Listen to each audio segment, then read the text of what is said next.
హోలా! నేనేం చేస్తున్నానా అని చూస్తున్నారా? ఏమీ లేదండి. బొబ్బట్లు చేస్తున్నాను. ఎందుకు చేస్తున్నానో తెలుసా? ఇంకెందుకు చేస్తావు తింటాకేగా అంటారా? కాదండి. దానికొక రీజన్ ఉంది.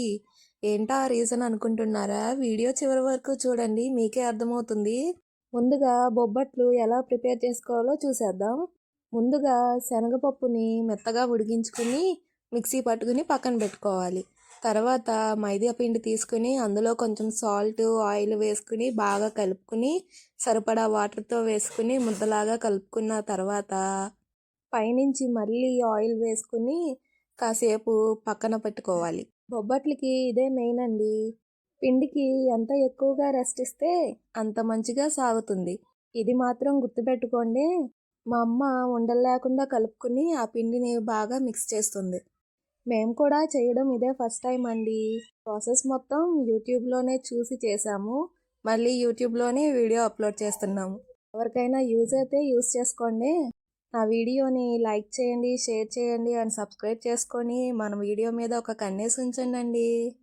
ఇప్పుడు పిండిని పక్కన పెట్టుకుని మనకి కావాల్సినంత బెల్లాన్ని చిన్న చిన్న ముక్కలుగా కట్ చేసుకోవాలి. ఇది ఎంత కొలత అంటే మనం పూర్ణ పప్పుకి ఎంత క్వాంటిటీ అయితే తీసుకుంటామో దీనికి కూడా ఇంచుమించు అలాగేనండి. బెల్లం ముక్కలు చేసుకున్న తర్వాత ఆ బెల్లంలో కొన్ని వాటర్ పోసుకుని ఆ బెల్లం కరిగేంత వరకు స్టవ్ మీద ఉడికించుకోవాలి. బెల్లం మొత్తం కరిగిపోయిన తర్వాత మనం మిక్సీ పట్టుకున్న శనగపప్పుని ఆ బెల్లం పాకంలో వేసుకుని అది గట్టిగా అయ్యేంత వరకు కలుపుతూనే ఉండాలి. తర్వాత ఒక అరిటాకు తీసుకుని దానికి ఆయిల్ రాసి మన చేతికి కూడా ఆయిల్ రాసుకోవాలి. మైదాపిండి శనగపప్పు రెండు ఈక్వల్ క్వాంటిటీలో తీసుకుని నేను చూపిస్తున్న విధంగా చుట్టుకుని పెట్టుకోవాలండి. మన చేతికి ఆయిల్ అప్లై చేసుకుంటూ మెల్లగా చుట్టూ ప్రెస్ చేసుకుంటూ మనకి ఎంత సైజు కావాలో అంత సైజులో ప్రెస్ చేసుకుంటే రెడీ అయిపోతుందండి.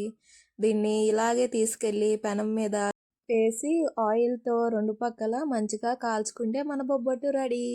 చూసారా, నాకు అన్నయ్య బోల్తా పడ్డాడండి, అందుకే బొబ్బట్లు వేశాను. ఇదే రీజన్ అండి. వీడప్పుడేమో తిరగొద్దన్నా తిరుగుతూ ఉండేవాడు. ఇప్పుడు వీడియో తీసుకుంటున్నానని తిరగమంటే ఎంత ఫోజులు కొడుతున్నాడో. అస్సలు అంటే అస్సలు తిరగట్లేదు. ఎంతసేపు వెయిట్ చేశాను. ఫైనల్గా నాకు అన్నయ్య బోల్తా పడ్డాడు.